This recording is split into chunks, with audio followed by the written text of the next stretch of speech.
I've changed for the better this time. I thought I would never be fine. Hello po mga kabayan, mga kalingap, magandang buhay po. Analisa Reality Vlog, muli nagbabalik. Ngayon lang po ako makapag-reaction. Nahiya po kasi ako, lumaki itong aking pisngi dahil sa ngipin. So ngayon medyo umimpis na.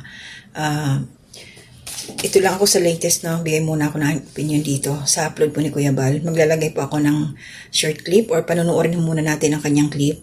Konti lang para sa aking resibo. At the same time, yung kanyang thumbnail po ni Kuya Bal, ilalagay ko po sa last part para ho doon sa nais panuorin niyang kabuuan ng video na to ng aking reaction ay doon niyo po makikita sa channel po ni Kuya Bal Santos Matubang. Ang shoutout po sa inyo Kuya Bal, Kalingap Rab, Jack Tapia Matubang at Edna Vlogs. Mga kasama ko po mga reactors dito sa Kalingap, no? Mga kare-reactors. President Berador, Team Bios, Team Strikers, Team Watchers, Team KOJR, buong Kalingap tahanan, shoutout po sa inyo at suportahan po natin. Ang naman yung subscribers, welcome po sa aking munting kubo. Salamat po sa pagsuporta ninyo. Mga silent viewers, nandyan po sa comment section, mga nagla-like, nagsishare.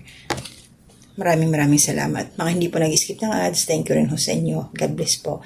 So ito ho, dito sa naging vlog ni Kuya Bal, may pamagat po siya na dahilan, no, nang naging problema ng EDSI ay nagnakaw di umano ng halik. Ito si Kalingap Edo. So kung tinignan ko ang comment section, hindi naman lahat, may mga nabasa ako na natawa. Yung iba naman meron doon na hindi nagustuhan yung naging aksyon ni Kalingap Edo. So ako magbibigay po ako ng aking sariling opinion at reaction ho dito. So panoorin lang muna natin ang sinabi ni Kuya Bal. Ito po yung resibo. Katunayan na sinabi niya na yun yung dahilan na nagnakaw di umano ng halik si Kalingap Edo kay Beyonce. Kaya hindi nagustuhan ng bata. Pinestop muna yung kanilang love team. So ito po yung kay Kuya Bal. Panoorin po natin. So alam niyo po, no? Sinuri natin lahat. Inalam ang mga bagay na ito, sinisiyasat, tinignan kung si Mariel nga, yung beneficiary ni Ido, ang nasa likod, mga kaibigan. At sa ating pagsisiyasat at pagsasaliksik, walang kinalaman daw po, walang kinalaman daw po si Mariel sa mga bagay na ito. May gumagamit lang pong isang mapanira at ginamit ang pangalang Mariel. Kaya yan, no? Ay ang layunin ay para siraan si Papa Ido natin. Subalit, sa aking pagsasaliksik at pagsisiyasat ay wala pong katotohanan na si Ido ay may jowa or jowa niya, no? Itong si Mariel, mga kaibigan. Ang dahilan kung bakit po nagkaroon ng misunderstanding at problema between Beyonce and Ido, sapagkat alam mo na, bilang isang lalaki, gumagawa ng isang paraan na kahit ayaw ng isang babae.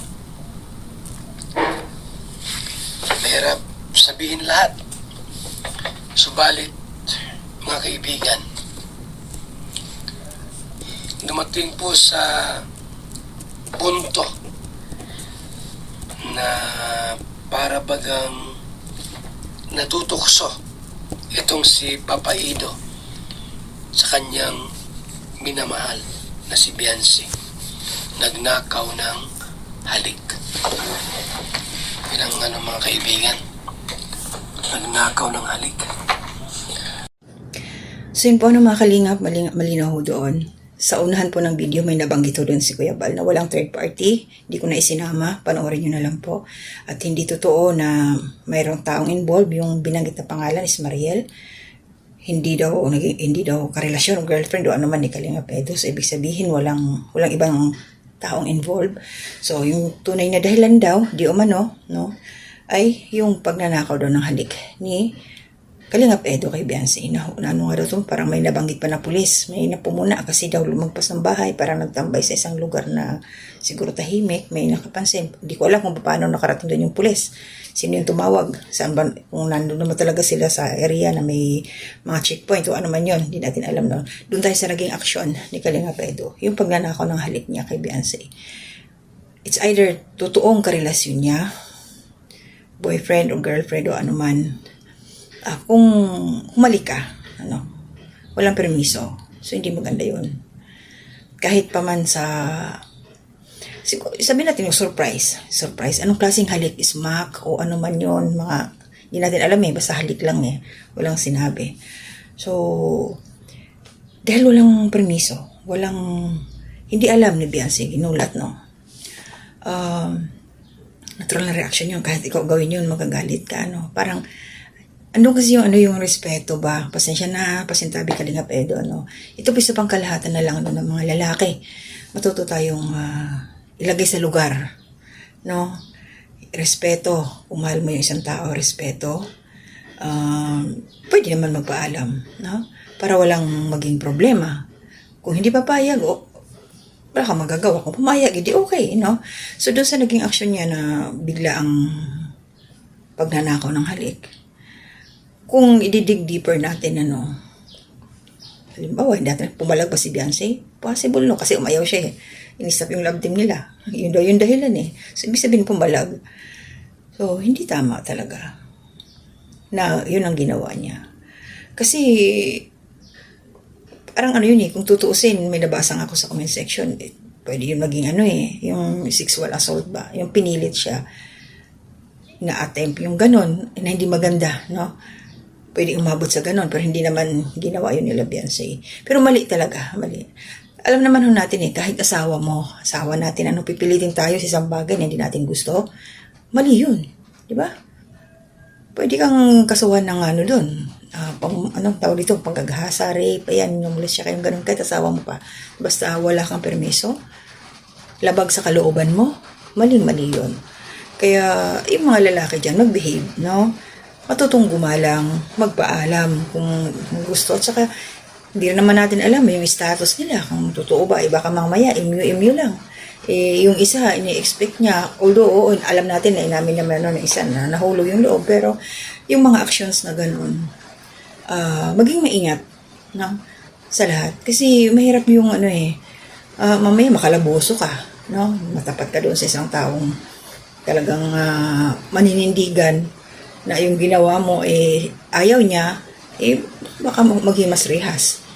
Mali po yung ginawa ni Eds na gano'n ang ginawa niya kay Beyonce. So natural lang, syempre dalaga yun, first time hindi pa nagkaka-boyfriend, deserve ni Kalinga Edo kung ano yung nangyari sa kanya ngayon. Pero syempre nadadaan naman niya sa usapan. Basta mag-usap sila, bahala sila doon, Basta yung sa akin yung action lang, hindi ko rin nagustuhan para sa akin. Kung ako yung nanay, hindi rin ako pabor doon.